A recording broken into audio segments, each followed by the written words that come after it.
Okay, so this is part 2 of my win in the Big 33 for $2,000. That occurred May 31st, 2016. You can see by the date, and you can also see what time of day this was at too in the top, and you can see that this was early in the morning, but that is when the tournaments are the softest. I don't play them necessarily for that. I just have a weird schedule for sleeping right now, and thankfully it worked out. And we're going to go from here, and currently my other video is uploading to YouTube, so there could be a part during this part where the initializing of that occurs or something like that, where all of a sudden we have to pause for a moment just to let that kind of occur, but for now we're okay. We'll continue through with the hands. We currently have 21,000 chips for 86 big blinds in the tournament. We are not close to the money yet though. I'll let you know when that occurs. We still are in the early stages of the tournament. We got a nice triple up from, Selj Major, whatever his name is, and the donation from Kaboyashi. Okay, do 7, we fold. Do 3, I'm pretty sure we don't play, but just in case. Yeah.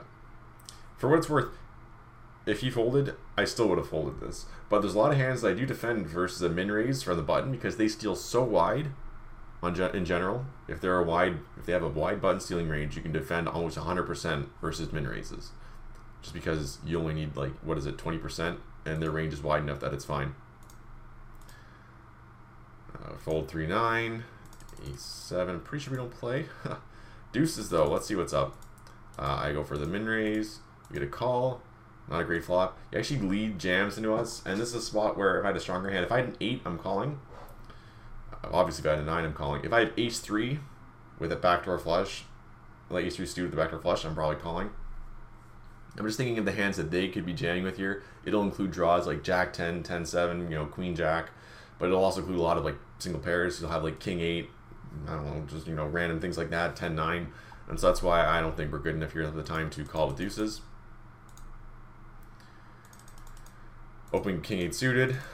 Get jammed on. We only need 36% equity versus a jamming range. I'm fine with calling that off.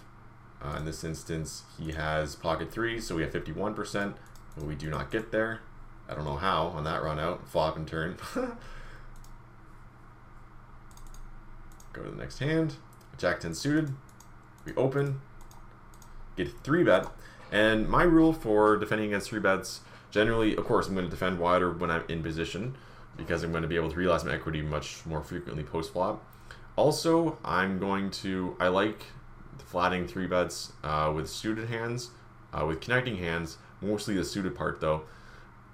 And also, well, yeah, basically if I'm going to be able to play them pretty correctly post-flop. So we only need 21% here, so his 3-bet is way too small. So we call. Flop a pretty good flop. He bets. And something I see a lot of recreational players doing here is raising. There's no point in raising. He can have bluffs here, but he can very easily also have aces, kings, queens. So the reason why I didn't say jacks is because we block jacks, but he can still have jacks as well, just there's fewer combos of those. And so there's no reason to raise. We can just call and evaluate in future streets. If he barrels off and we unimprove from here and all we have is a pair of 10s, I'm fine with folding. But also when we call, it allows all his bluffs in range. So if he has random offsuit broadways here that haven't connected with his board, we let him barrel off because he has no idea how strong we are in our range. So we hit gin on the turn.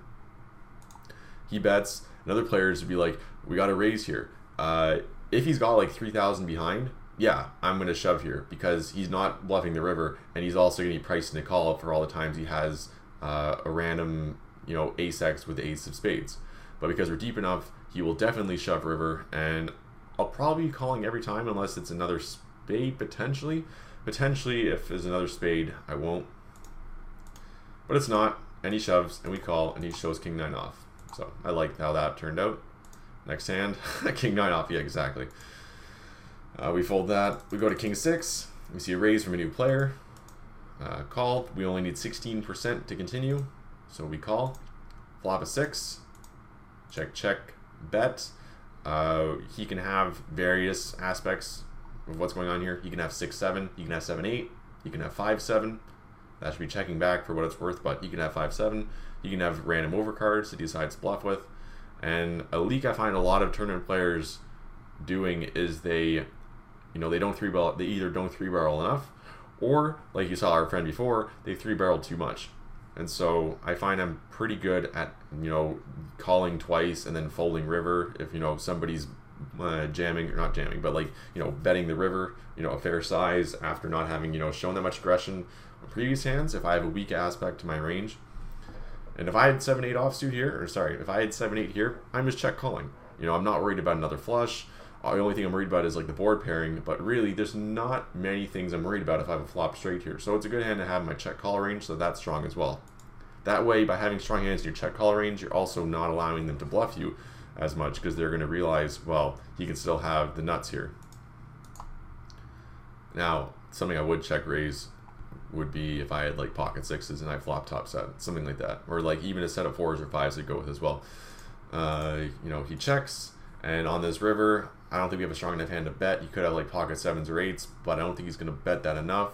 But he can bluff for sure, so we're going to check it to him again. He checks, and he had pocket deuces, which should not have been a bet, but whatever. If he wants to give us some chips, then nice hand. Some people talk about protection bets. I don't think that's worthwhile in a spot where the board hits our range too frequently, because we're going to be calling anyway, right? If we have a draw, if we have like 7-9, we're going to be calling his bet anyway. The flop, the pot is just getting like inflated. And it's a spot where when we have a draw, he's marginally ahead of us. But when we have him beat like with a 6, he's drawing nearly dead. He needs, obviously a 3 could work for him in this case. But if we have a 7, the 3 is reverse implied. He basically needs a 2. And even then, we could have like 6-3 suited. Like our defending range from the big blind is pretty wide. So he's really putting himself in a hole here if he faces pressure on future streets after betting this flop. Anyway, 9 deuce off, we fold. Jack deuce, I'm pretty sure we fold, but I'll just check. It's kind of weak to put in our stealing range. We're at a new table. Apparently, what's going on with my hands? I have no idea, but it looks clearer now, that's for sure. For some reason, we've lost the stats on everybody. This could have to do with the fact that, my computer is using a lot of power in order to upload the other video to the internet. So I think I'm actually going to go ahead and pause. Yeah, I could. I'll keep going, actually. Like I said, I don't do this very often. We get a fold. Let's go to Jack 3. Fold. 10-3. Fold. Queen 7. We defend. And on this flop, we check. And he bets really small. He bets just a little bit over a third, like 35%. And the smaller they bet, this is a good point, the smaller they bet, the wider you should be, playing back at them with. You should be either like check raising or check calling, like floating. And the board is not super wet, so it's not really a good spot to go for a check raise. You can go for an exploited check raise versus players who are way over c-bet, small in this spot, because they're just not going to be able to continue very wide. But for the most part, you want to have it on a more dynamic board where you can include some like weak flush draws in your check raise bluff range. Whereas you can't really check raise bluff on these boards unless you have total air, which has no equity when called. Like if you have like 3 cards to straight, like 8-7, like it's just so hard to be able to continue if bluffing. If you check raise and he calls your check raise and it goes to the turn. So I'm generally gonna want to have a strong hand. Let's go. I do float this because we can continue on diamonds, and even if we get like a queen or 7, that could still be good. And also, for what it's worth, you can go check on the turn. That can bluff the river, and versus some sizings. Versus in some spots, I could check shove the turn if there's a diamond, and he continues to act weak. I need some sort of read or something like that. There's an ace in the turn, and he's going to continue barreling this. I was talking about this to somebody else. If this is an ace of diamonds, as sick as this may sound, I'd probably check shove here because he's going to be barreling on this card so much as a bluff that he's going to have a lot of bluffs himself. And so he'll have enough, he'll have enough. I guess there's enough hands that we're beating. So it would almost be like a sick check call, but we can't really check call the river. So I'd be check shoving the turn here. This is ace of diamonds just because the frequency with which he'll be bluffing this card. I don't have to though, but it's just something I was thinking about. I do end up folding in this spot.